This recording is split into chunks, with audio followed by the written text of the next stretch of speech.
this hour, which is a massive 8.8 magnitude earthquake off Russia's far eastern coast that has triggered tsunami warnings across the Pacific.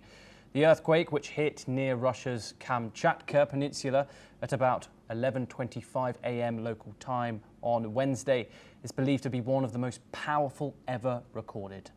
Around 2 million people were ordered to evacuate in Japan, Russia and Hawaii, but most warnings have since been downgraded. Alerts were also issued in China, the Philippines, Indonesia, New Zealand, and even as far as Peru and Mexico. This has been a huge event in the global natural calendar. And we're now joined by Joseph Gregory Mahoney, who's a professor of politics and international relations and director of the International Graduate Program in Politics in Eastern China, a normal university. He joins us live from Shanghai. Thank you very much for joining us. Professor Gregory, this has been a huge event. However, thankfully, no casualties and no injuries so far yet recorded. What have been the immediate impacts of this earthquake on the Pacific region, and what does it mean for the future of disaster preparedness? Well, let me tell you, via social media and news reports last night, I was in Beijing until today. We received warnings of the impending typhoon, including maps indicating likely landfalls. And then a few minutes before noon today, we received the tsunami warning. I was supposed to fly down from Beijing to Shanghai at noon, but that flight was canceled last night. I managed to book another one for 3 p.m., which was then delayed to 4, landing at Shanghai's Hongqiao Airport at 6 p.m. This evening. The trip about 20 minutes longer than usual, given the large fishhook loop we flew around the storm to approach in the south. Now, we landed fast and in a puddle, but safely. That said, while at the airport in Beijing, I noticed most of the earlier flights to Shanghai were canceled, especially to Pudong Airport, which is right next to the ocean. And while I haven't seen final figures of cancellations and delays, I'm sure that they were substantial. And of course, train and ferry operations were also impacted. Now, in Shanghai, throughout the course of this event, yellow and orange alerts were issued. More than 280,000 people were evacuated to almost 2,000 temporary shelters that were erected around the city, where people received hot meals and care. And while I think we're all rather relieved that the city appears to have managed to dodge the tsunami, perhaps because it was so deep underground, we have had some moderate flooding in some of the coastal areas due to the storm surge, due to the typhoon. And we've seen some very high water today in Suzhou Creek, which courses through the city, and which I can see from my children's bedrooms. But that said, I think everyone here is remarking that we've experienced worse in the past year, most notably Babinka.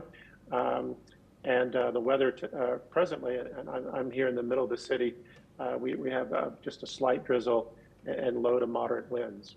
But, I think these are the wages of climate change, the dark and difficult wages, and they follow on the disastrous weather, extreme weather that we witnessed in Beijing over the last couple of days. Thank you for your insight, Professor Mahoney. Please stay with us. We're also joined by Naresh Waidia, who's a seismologist. Thank you very much, Naresh, for joining us on the program. Naresh, this has been one of the largest and most powerful earthquakes ever recorded at 8.8 magnitude. What are going to be the immediate impacts of this earthquake? Also looking, it's been over 12 hours now since it originally happened. How have you analysed this whole situation in each region that it has affected? And should people still be worried given the reel back of the warnings from governments?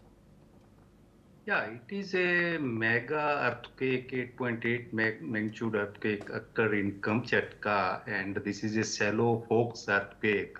So by 8.8 magnitude earthquake, tsunami was expected, and as the warning has been given by different countries across the Pacific coast, so that is there, and these tsunamis are going to be remain for few hours since now also, because it is a huge earthquake and it takes some times for the tsunamis to just go from the epicenter of the earthquake to few stations. So as we know that this is a 8.8 magnitude earthquake occurred at a 20-kilometer depth, which has displayed a plate boundary of nearly 700-kilometer length and about 200-kilometer breadth, and suddenly caused a vibration beneath the ocean, which displayed the ocean volume and caused the tsunami waves are there. So these are there and it will remain someday.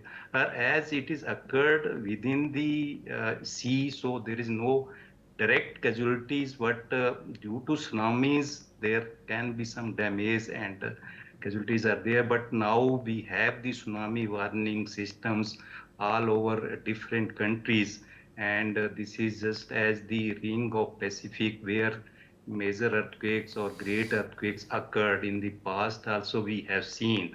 Yeah, just you can take the example of 2011 Japan earthquake that was a 9.1 magnitude earthquake is there. So these are the warnings which in the coastal region the care has to be taken so that there cannot be just as the casualties or whatever is there or the distractions, and maybe all these countries has warned the people so, to be safe and be in at the safer places due to these tsunami. Yes, thank you very much for that insight. Please